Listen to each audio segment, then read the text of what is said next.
पंकज, सबसे पहले तो आपसे ताजा अपडेट लेना चाहेंगे कि क्या लग रहा है, गोवा की सियासत किस ओर आगे बढ़ रही है? गुड मॉर्निंग मलिका। तो सोचा भी नहीं था कि इधर महाराष्ट्र का पॉलिटिकल क्राइसिस खत्म होगा, हमें सीधे गोवा में आना पड़ेगा। लेकिन गोवा की राजनीति के लिए कहते हैं ना कि यहाँ कभी भी कुछ भी हो सकता है, तो एक बार फिर से वही यहाँ पर देखने को मिल रहा है। जिस तरीके से महाराष्ट्र में रिजॉर्ट पॉलिटिक्स चल रही थी, एक बार फिर से गोवा में भी कल से ही हम देख रहे हैं एक बार फिर से रिजॉर्ट पॉलिटिक्स चल रही है। माइकल लोबो, जो कांग्रेस पार्टी के एक बड़े पॉलिटिकल हैवीवेट माने जाते हैं, उनको मिलाकर 5 ऐसे कांग्रेस के विधायक हैं जो इस वक्त इनकम्युनिकाडो हो गए। यानी कांग्रेस पार्टी की गोवा में जो लीडरशिप है वो कह रही है कि इन 5 विधायकों से वो अपना संपर्क ही नहीं कर पा रही है। कल हमने देखा कि किस तरीके से माइकल लोबो को लीडर ऑफ ऑपोजिशन के पद से हटा दिया गया। हालांकि प्रेस कॉन्फ्रेंस जो हुई थी शाम के वक्त, उस वक्त ये अनाउंसमेंट कर दिया गया था, लेकिन देर रात जब मीटिंग हुई थी उसके बाद 5 जो विधायक हैं जो कांग्रेस खेमे में हैं इस वक्त, जिन्होंने रेजोल्यूशन पास किया, औपचारिक तौर पर देर रात को यह अनाउंसमेंट आया कि माइकल लोबो को लीडर ऑफ ऑपोजिशन से हटा दिया गया है। यानी 5 ऐसे कांग्रेस के विधायक हैं जो इस वक्त इनकम्युनिकाडो हैं, जिनसे कम्युनिकेशन ही नहीं हो पा रहा है। 5 ऐसे विधायक हैं जिन्होंने कल रेजोल्यूशन साइन किया कांग्रेस पार्टी के साथ।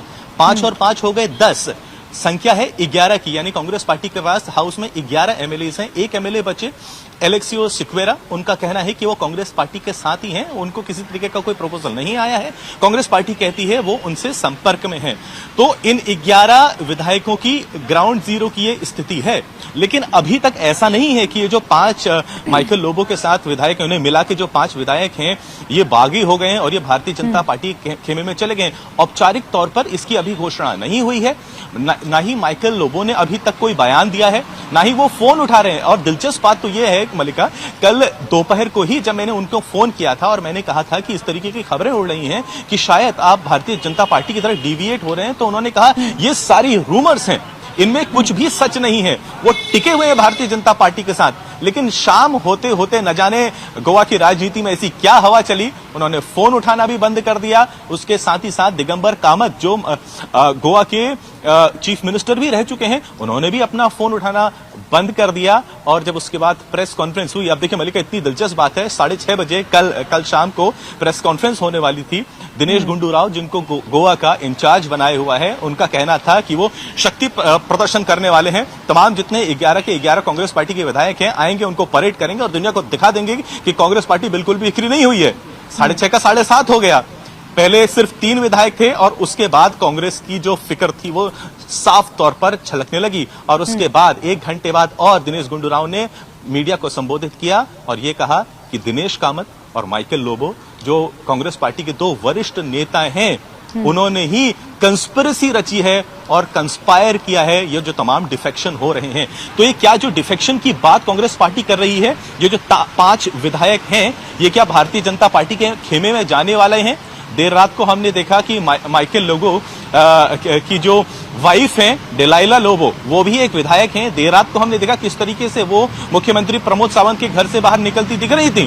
हालांकि प्रमोद सावंत ने ऑन रिकॉर्ड कहा है कि उनसे मिलने के लिए तो कई विधायक गण आते हैं और कांग्रेस पार्टी के भीतर क्या हो रहा है वो इस वक्त कुछ भी नहीं जानते हैं। अगर कोई विधायक, चाहे वो कांग्रेस पार्टी के ही क्यों ना है, उनके पास आए हैं और मिले हैं तो वो तो रूटीन वर्क है।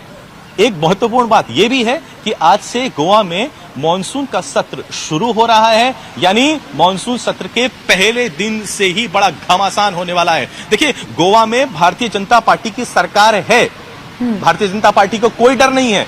उसके पास पहले से ही 20 विधायक हैं, 2 महाराष्ट्रवादी गोमंतक पार्टी और 3 इंडिपेंडेंट्स के साथ। 40 मेंबर के हाउस में 25 एमएलए के साथ वो बिल्कुल अच्छी तरीके से डटा हुआ है। लेकिन प्रॉब्लम इस वक्त जो है वो कांग्रेस पार्टी के लिए है। पहले से ही वो हमने देखा कि 2022 के जो चुनाव हुए थे तो वो किस तरीके से उस शर्मनाक हार का सामना करना पड़ा था।